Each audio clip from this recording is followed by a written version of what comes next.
full moon and release billions of sexual cells which will reproduce when they happen to meet.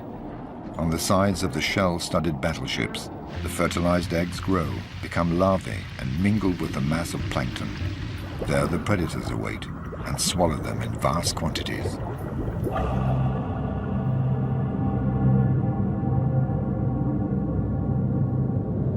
The largest of these has managed to move its 10-ton bulk here for this annual rendezvous, which promises to provide it with an orgy of plankton. This 18-meter giant, the whale shark, has come with its escort.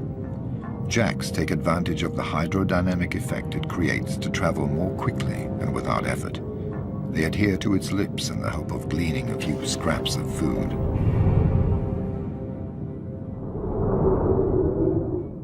Remoras stick to the whale shark's tail with her suckers. They too are waiting for a few leftovers.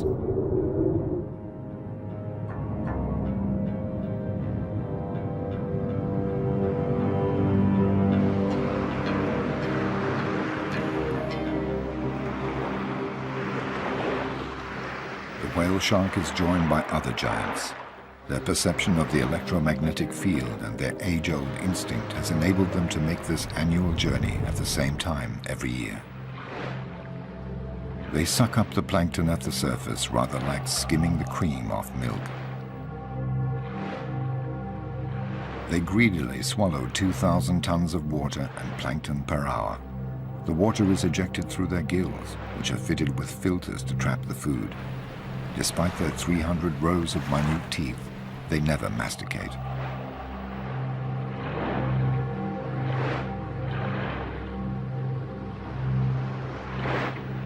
Their horizontal swimming enables them to feed continuously while clearing their filters of the excessive plankton.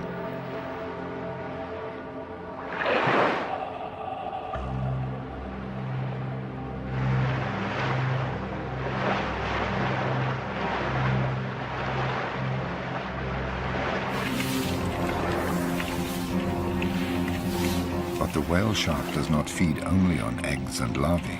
It also sucks up anything that's small and has fins. Dozens of anchovy, too busy to get out of the way, are gobbled up in a single movement of the lips.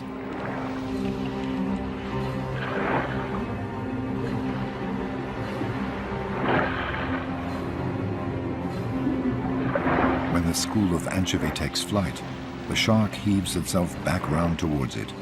The anchovy then seek to protect themselves by twirling around its body.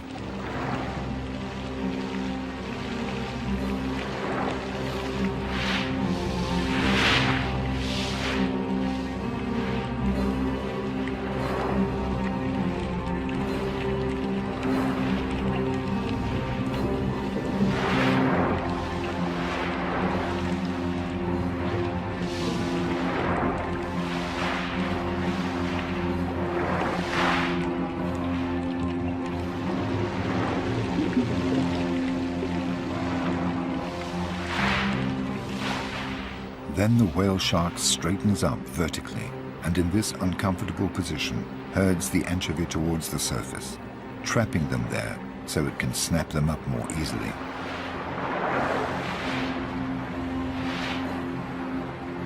You are never alone in the ocean.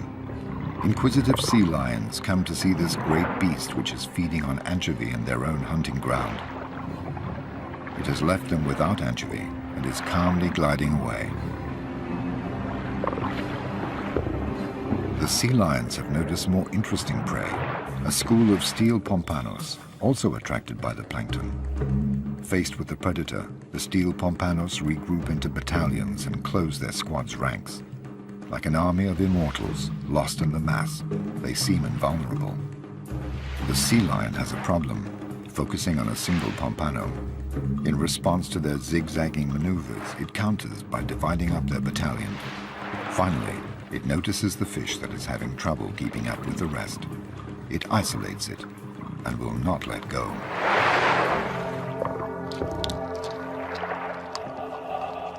The sea lion, which has no hands to seize its prey or suitable teeth to tear it to pieces, breaks it up by hitting it against the surface of the water.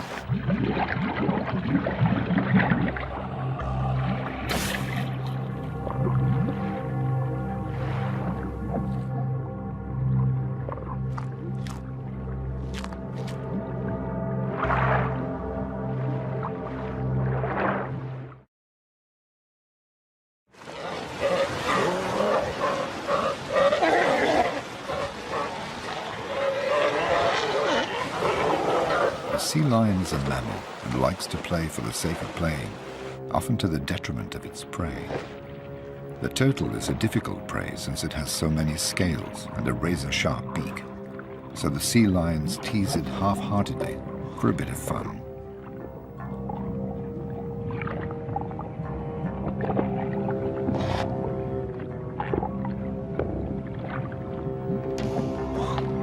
The reptile gets off lightly for the time being.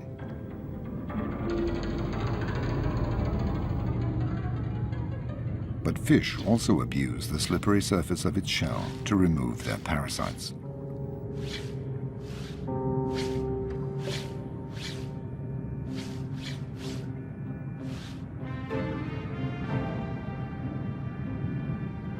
The turtle basically lives on what the reefs offer it, coral.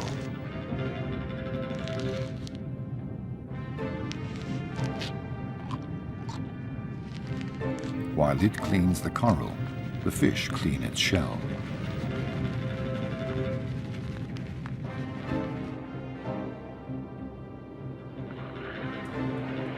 The turtle has found its favorite meal, the sea cucumber, a mollusk. The animal tightens into a ball to avoid being bitten and is swept along by the current towards the rocks where it tries to hide.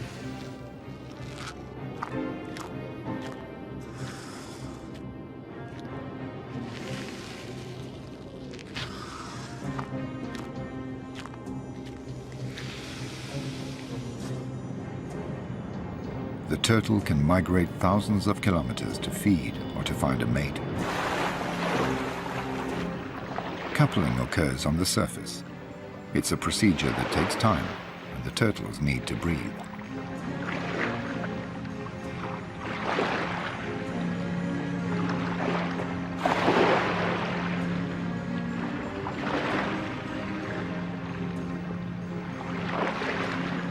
In the tossing waves, the male clings on with its rear flippers, while the female wears itself out trying to recover its breath.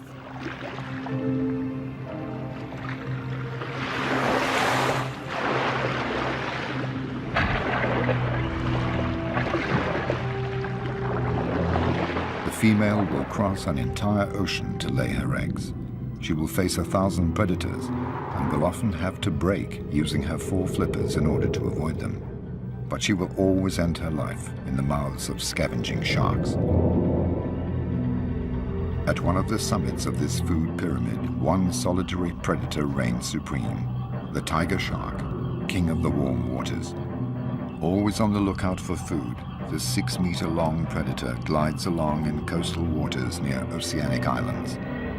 If it fails to find any live prey, this fin dustbin contents itself with picking clean the dead bodies lying among the reefs. The tiger shark, a veritable hyena of the seas, is a great eater, but none too fussy about what it eats. It does not discriminate, and happily bites into everything. Large and small fish, manta ray, turtle, marine birds, sea lion, but also tin cans, boots, and even compromising papers belonging to one of Napoleon's spies. Anything that arouses its sensory receptors will provoke an attack.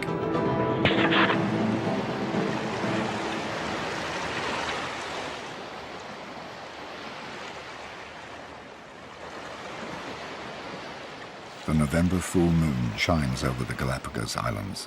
Darwin's Island is the gateway to the infinite expanse of the Pacific. 10,000 kilometers of blue, of marine currents, storms, and deadly traps. Every year, during the full moon of November and December, numerous species of fish come together and initiate their love ritual, which ends in sexual debauchery. Male jacks, attracted by the smell of the pheromones released by the females, set about pursuing them, all against one. The males give up their pursuit as soon as the female has laid her eggs, and they have had the chance to fertilize them. Billions of oocytes turn the sea cloudy and attract another giant predator, the manta ray. This cousin of the shark, supported on wings spanning 6 meters, swims through kilometers of schools of pelagic fish busy reproducing.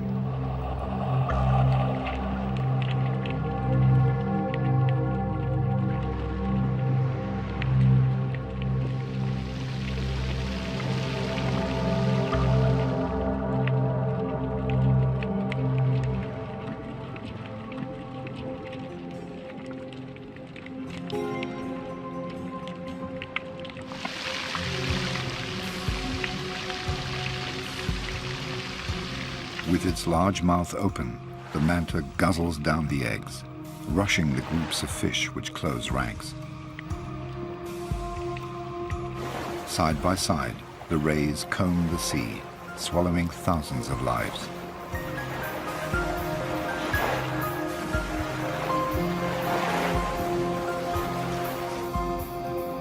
On both sides of its mouth, the manta unrolls the cephalic lobes, which it uses as a spoon to gulp down the plankton.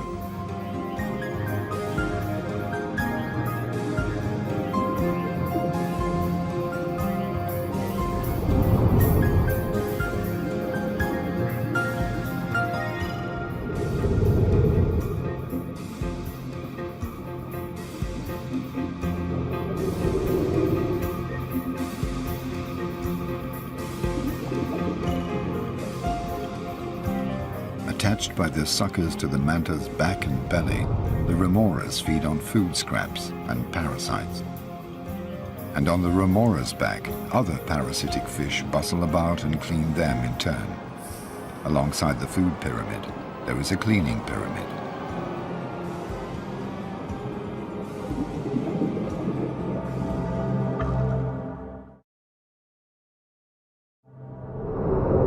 In the undersea world, no creature has hands to clean or scratch itself. So prey and predator spend a lot of time rendering such services to each other. Its meal over, the manta ray has just come to rest over a reef, always the same one, and offers its gaping mouth to the scavenging wrasse, which thoroughly rid it of its parasites.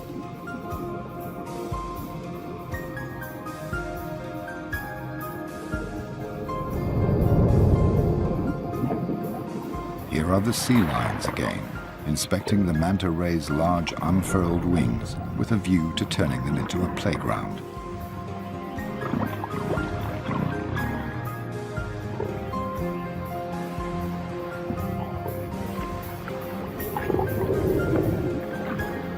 This ballet between mammal and shark has a different meaning for each.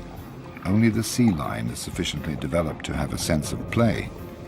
It's having fun, while the manta is putting up with its antics.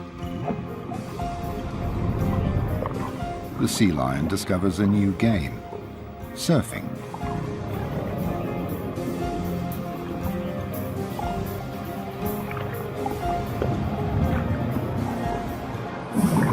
In the vast blue expanse, nothing is wasted. The manta ray's excrement makes the remoras happy.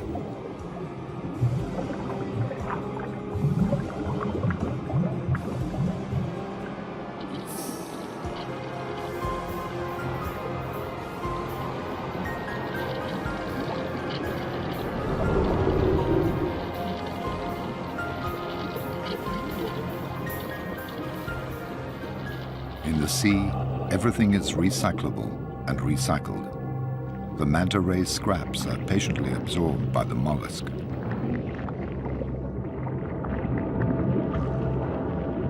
The mollusks suck up the food, grind it with their small teeth, detaching the particles and bringing them back to their oral cavity.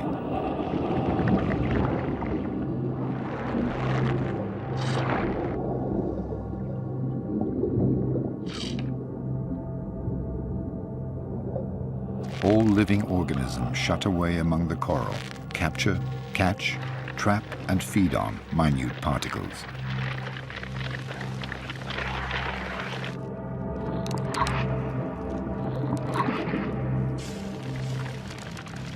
When life abounds in diversity, there is considerable interaction between animals and intensity of predation. Over the millennia, the animals invent new strategies for survival or capture.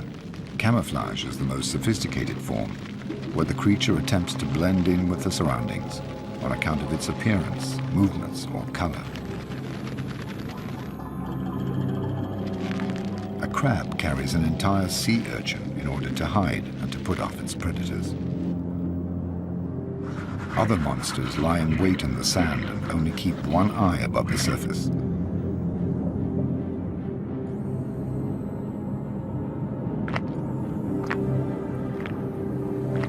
The king of camouflage is undoubtedly the octopus. It can change color at any time by simple contraction and relaxation of its pigmented cells, the chromatophores. It confuses its enemy and allows it to swoop down on its prey. Its meter-long tentacles crush the large crab in a few minutes, and then its sharp beak tears it apart.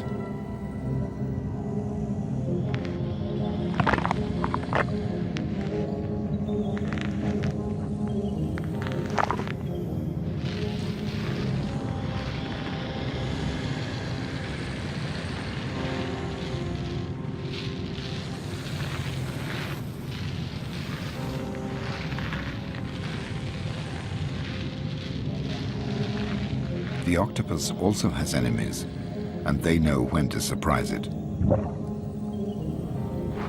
Today, this female octopus is building her nest to lay her eggs. As she has no bones, she can adopt any form and can slither into the smallest of holes. There she protects herself from predators by blocking up the hole with stones. Here she lays between 100,000 and 400,000 eggs and hangs them for 2 months in cocoons no larger than grains of rice. She carefully ventilates them by fanning a current of water around them until they hatch. While she's taking care of her future offspring, she stops feeding for 2 months and will therefore die as soon as they are born.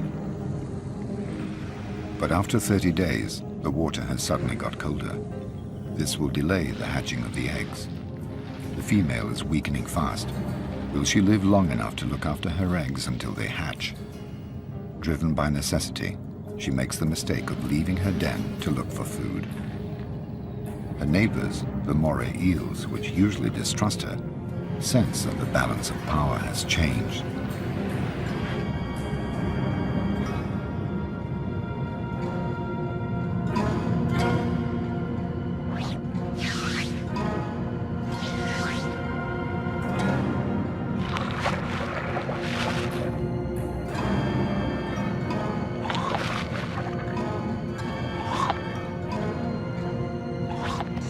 The octopus's ink does not succeed in dissuading its predators.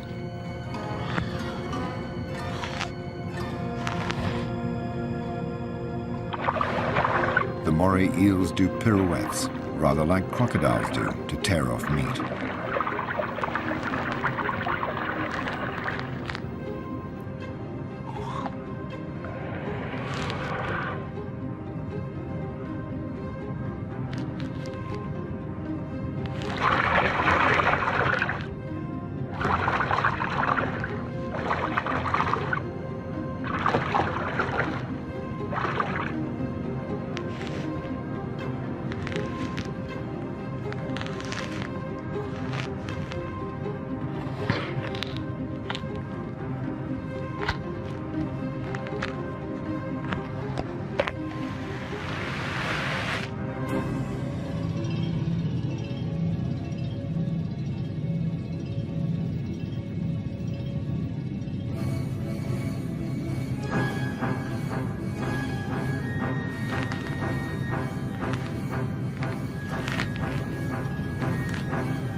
The final struggles of a mother who wanted another month of life to ensure the survival of her babies.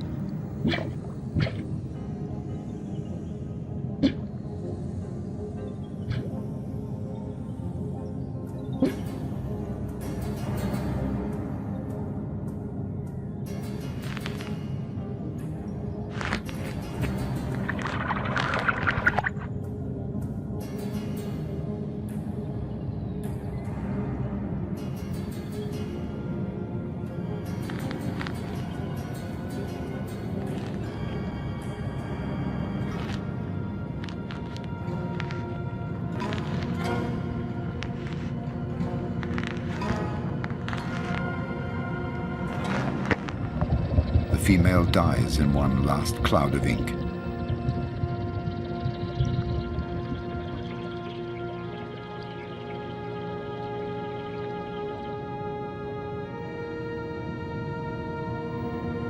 Her death means the death of all her eggs, which will dry out for lack of care.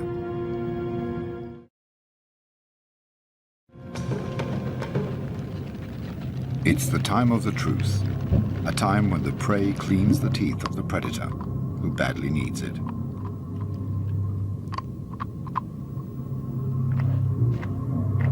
All forms of life happily participate in this symbiotic relationship. No nook or cranny is spared, even the most risky.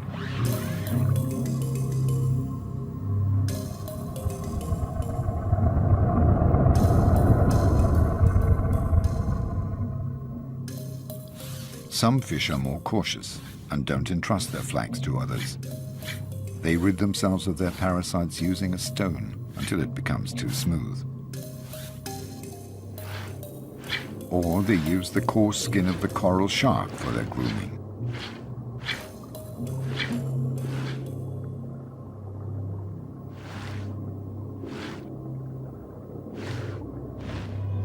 The coral shark has a problem.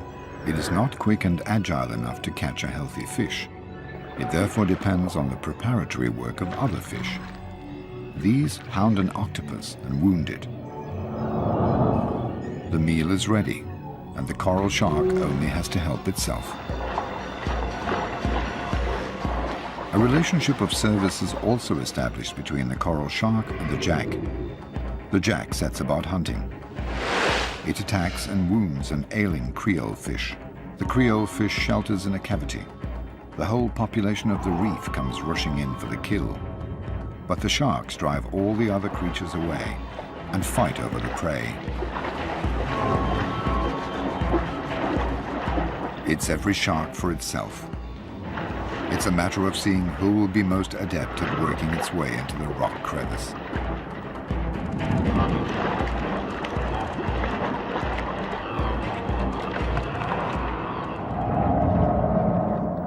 And then it's siesta time, some lying on top of others like lions, but minus the affection. Leopard rays hunt under the very eyes of their predators, but they have nothing to fear from the hammerhead sharks as long as they're not diseased or wounded.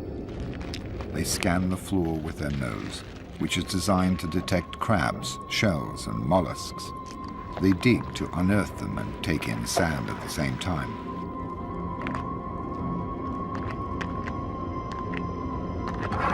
Despite their powerful jaws, they sometimes have difficulty grinding shells that are too thick.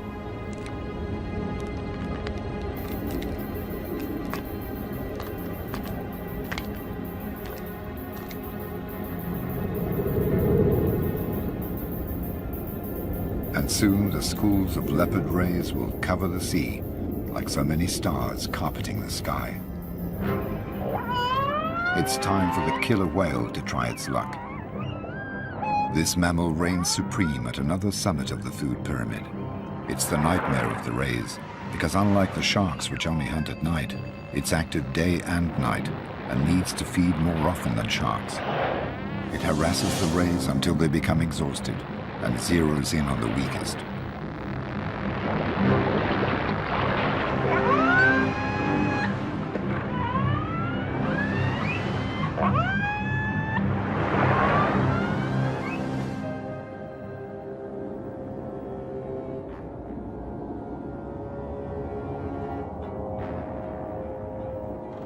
In the deep, night quickly takes hold.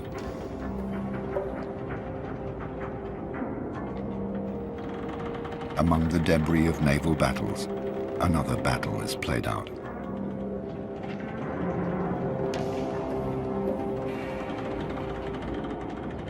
Oocytes, plankton and worms in all shapes and forms bustle about, grow and transform. Schools of young sardines begin to come together, gradually forming enormous shoals. An army of cuttlefish moves into line and maneuvers to surprise them.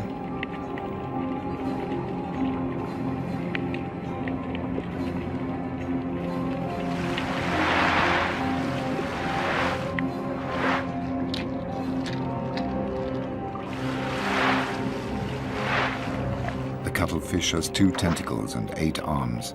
It launches its 2 tentacles like harpoons and stores its prey using the suckers covering its arms.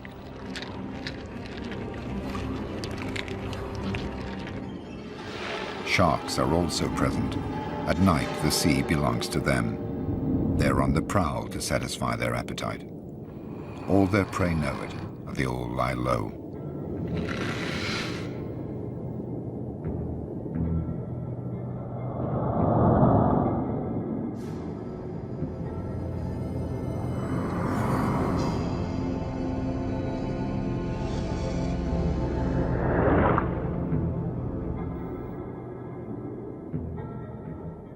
Others don't bother to hide, for they are toxic and their stings are poisonous.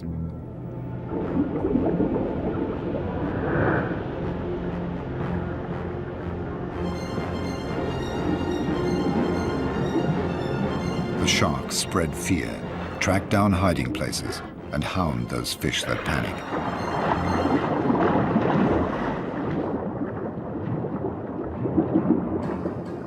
This fish has hidden itself well, but it's disturbed by a lobster. Its movements attract the attention of the pack.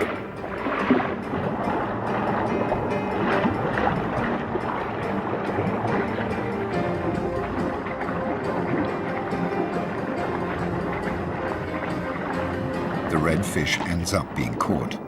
A parrotfish looks for a refuge. Will a mere crevice be enough to protect it from the relentless sharks?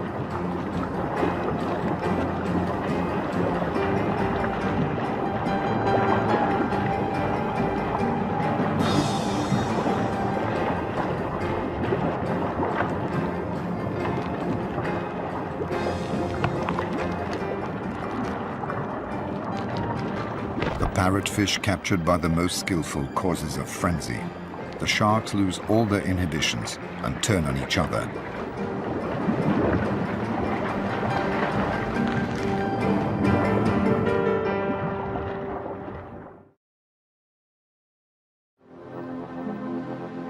It's along the coasts of Chile and South Africa that the food chain appears in all its splendor.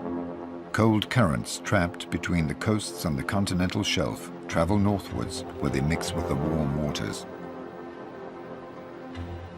This cold current is rich in plankton and attracts schools of pelagic fish, such as sardines, which use it as their staple diet. Enormous shoals of sardines are formed, covering several hundred kilometers, and are driven by the cold current surging up the coasts toward the warm waters where they will breed.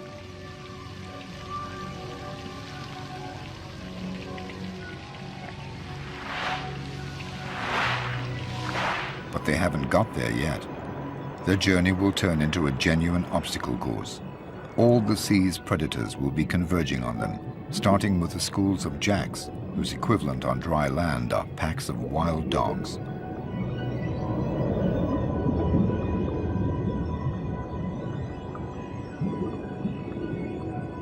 Jacks are very ambitious when they're hungry. Their upper jaw contains an extra row of formidable canine teeth. They depend on their visual acuity, and so can only hunt during the day. The jacks start by forming a wall on one side, then a second wall on the other side. They channel the long ribbon of sardines, pushing the shoal to make it more compact. Then they divide it into sections.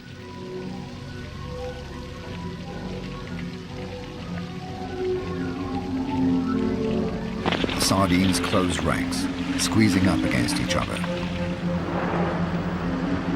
Finally, the jacks isolate a group, pursue it, and drive it towards the surface. Then they proceed to attack. The first of the many feeding frenzies that the sardines will suffer is beginning.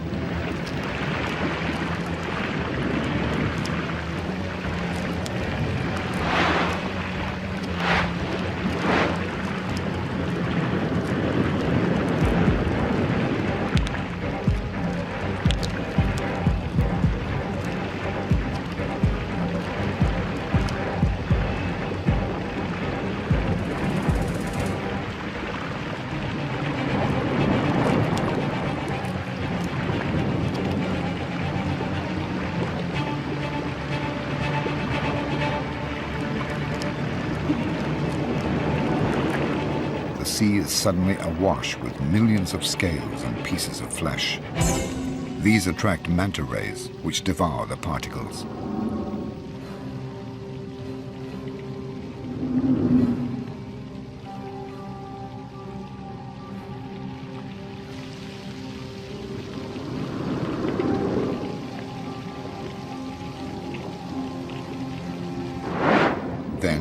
Jack's frenzy has died down. Larger, though no less voracious fish take over. The wounded or dead sardines fall through the water at a breathtaking speed, but will not have time to reach the ocean bed.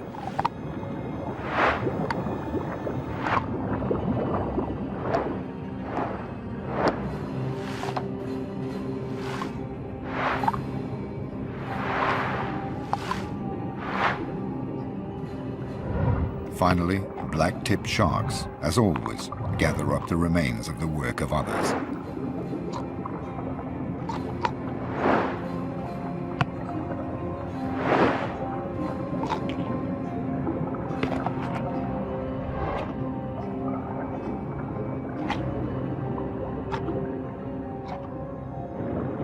When the sardines have all been devoured, the jacks regroup. They feel heavier, they digest, and it's their turn to be vulnerable as they close ranks again. They have sensed the threat of their predator, the bottlenose dolphin.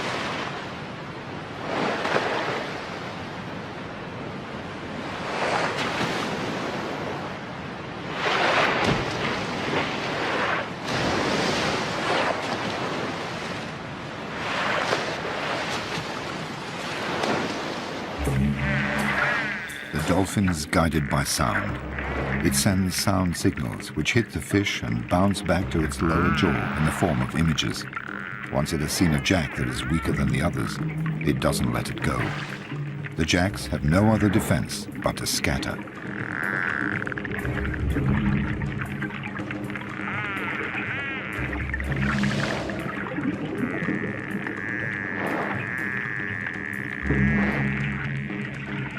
The dolphin can simultaneously snatch and swallow several fish per minute in a single movement.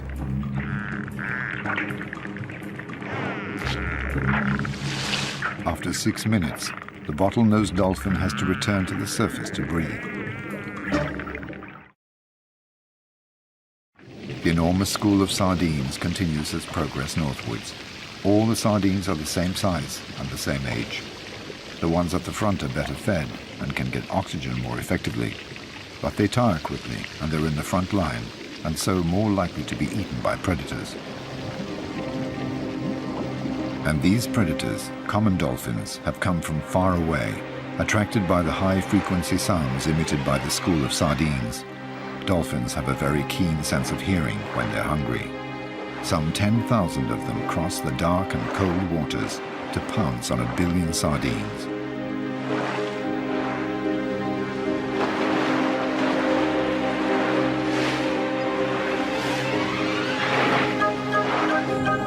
They are all there, the females with their young pressed against their belly, supervised by groups of male guardians. The oldest trail at the rear.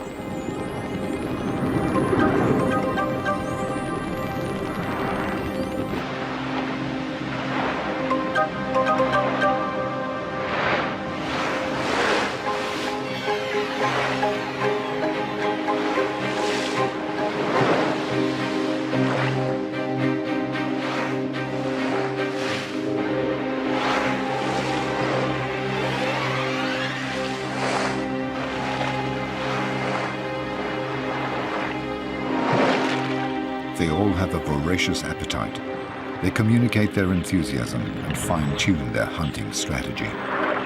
The well-organized dolphins dive under the shoal of sardines and push it up towards the surface. All they have to do now is open their mouths and help themselves.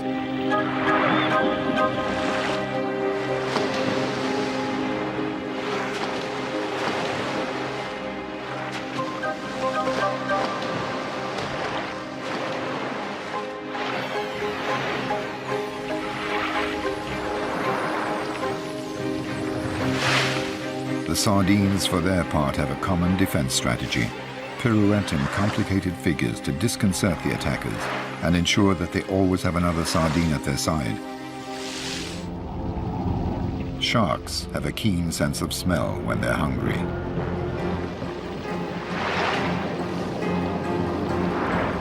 Unlike dolphins, sharks don't live in a cohesive social structure. It's every shark for itself.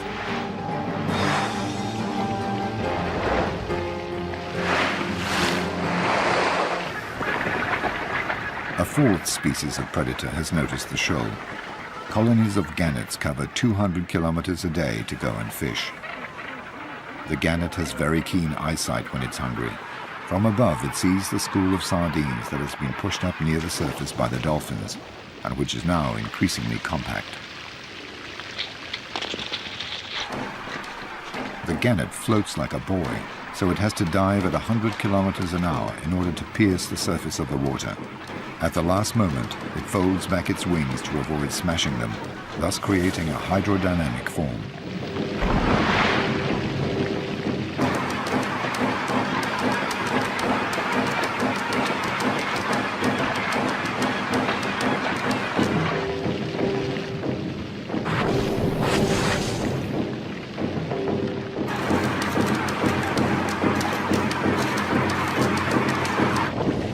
Gannets dive in successive waves, up to 30 meters deep.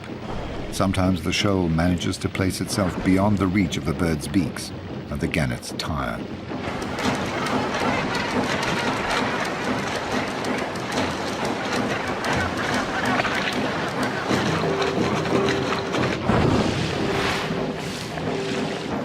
Predators arrive from all over, common dolphins guided by their sense of hearing, gannets by their eyesight, and sharks by their sense of smell. An informal alliance of predators formed for a feeding frenzy.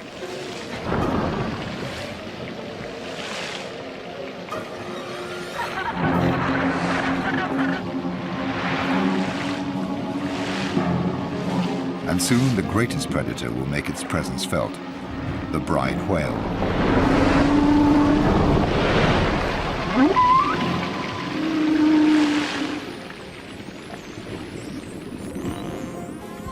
The party is over for today, and the common dolphins return to their polar waters.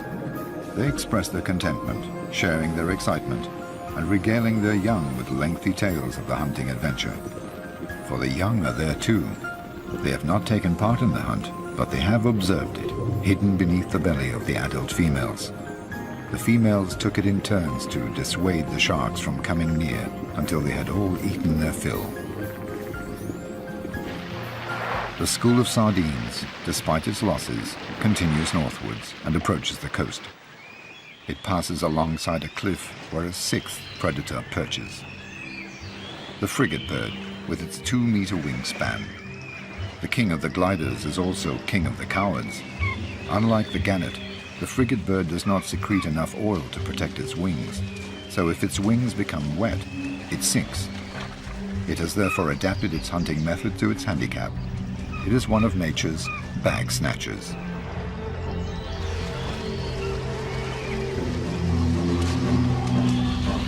Under the water, the sharks jam an isolated school of sardines up against the surface to finish it off.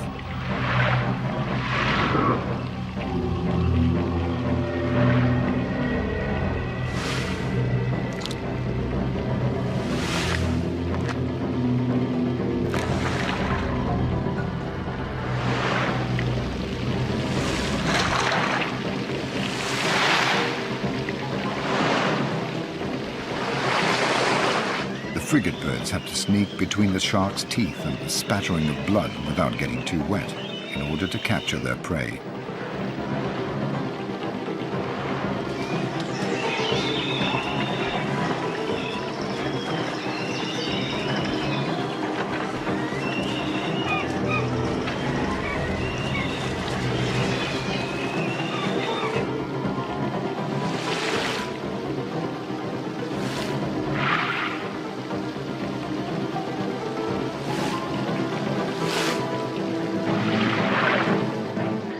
When one of the frigate birds captures a sardine, all the others hurl themselves onto it to get their share.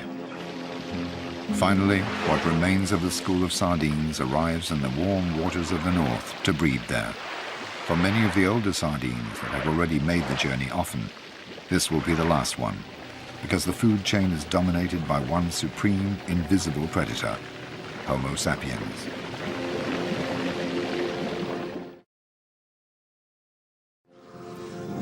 The overly warm waters, the stress created by the predators, and asphyxia due to the sardines' compact formation have caused collateral damage.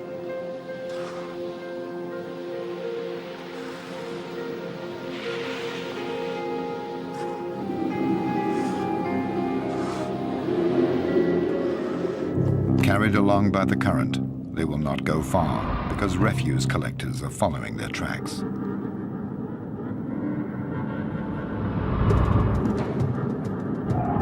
The cleaners of the seas work furiously at emptying every reef and every crevice. They are so excited and overworked that they become clumsy.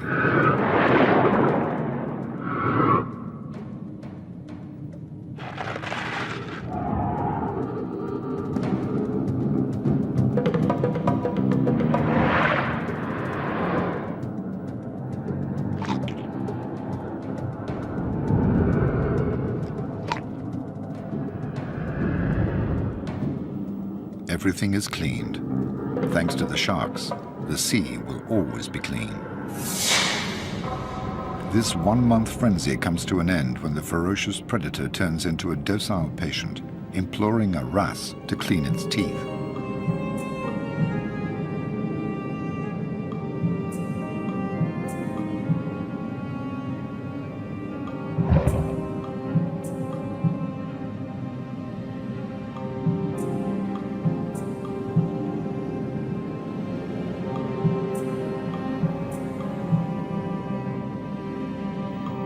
Its body is so tense above the reef that it forgets to swim and risks sinking.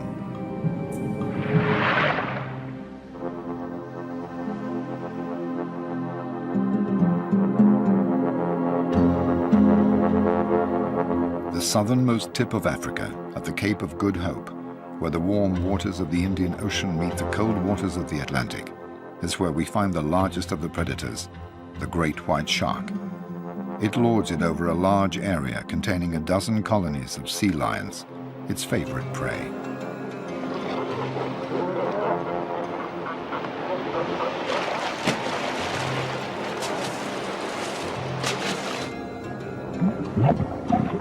The sea lions frolic about in the kelp, which they take the opportunity to gulp down in order to fill up with vitamins. In a radius of a few meters around the island, they feel safe thanks to the shallow water.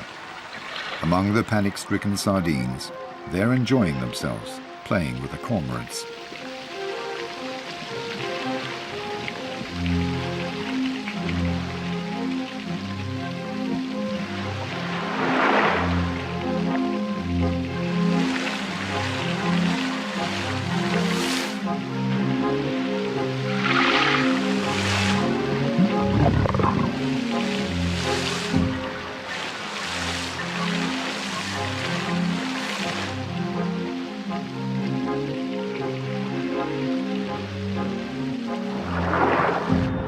A few meters away, the great white sharks are patrolling, waiting for a sea lion to get carried away with the game and make a mistake.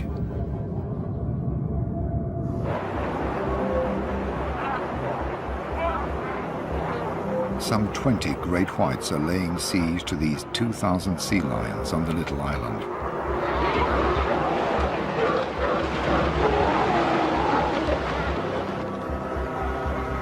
The island is a fortress surrounded by a circle of death.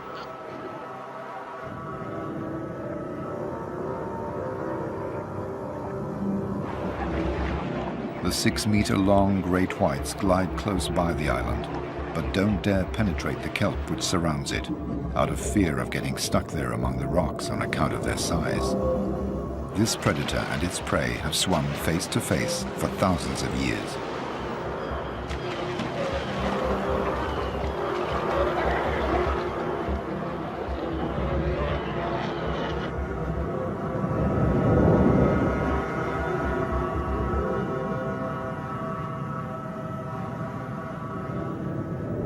But in order to go and look for food in the sea lions have to take the risk of crossing the circle of death.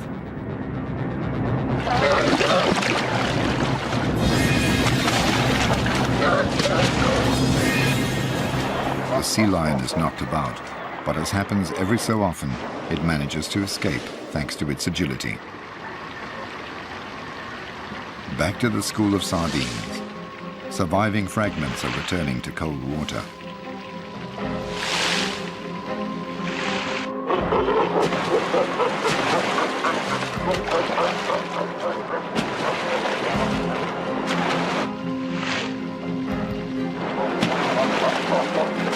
Bronze sharks, natural predators of the sea lions, join them but don't pay them any attention. But the sea lions make sure they keep behind the sharks, even nibbling at their tails by way of teasing. Now they have to cross the circle of death again to get back to their island. It's evening, the time when birds migrate and the great white shark is at its most active.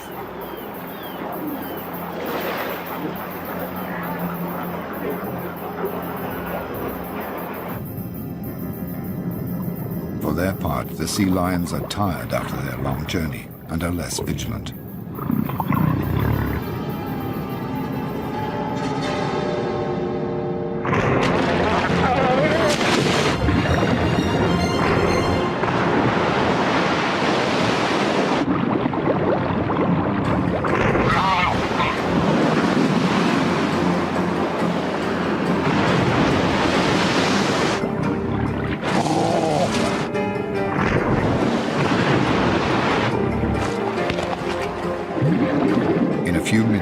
The sea has turned blood red, and the great white sharks, the summit of the food pyramid, have killed the weakest, the most absent-minded, and the most hesitant.